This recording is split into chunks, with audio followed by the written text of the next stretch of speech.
The overall goal of this procedure is to quantitatively measure the food intake of adult Drosophila, which provides a means to evaluate the effects of genetic manipulations, such as thermogenetic and optogenetic activations of neurons.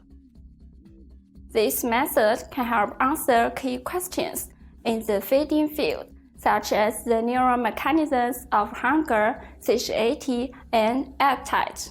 The main advantage of this technique is that it simultaneously quantifies food intake of multiple groups of flies, making it especially useful to identify abnormally feeding flies in genetic screens.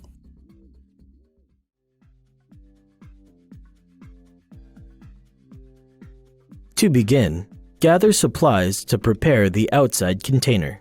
Suspend 0.5 grams of agarose in 50 milliliters of double distilled water. Heat with frequent agitation, and boil to dissolve completely on a magnetic stirrer with a heat plate.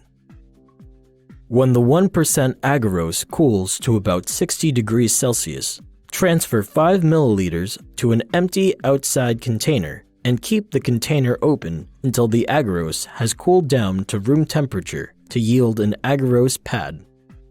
Next, add 0.5 grams of agarose to 50 milliliters of double distilled water.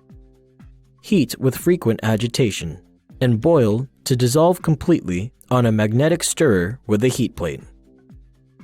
When the 1% agarose cools to about 60 degrees Celsius, add 1.71 grams of sucrose to the agarose to obtain 100 millimolar sucrose.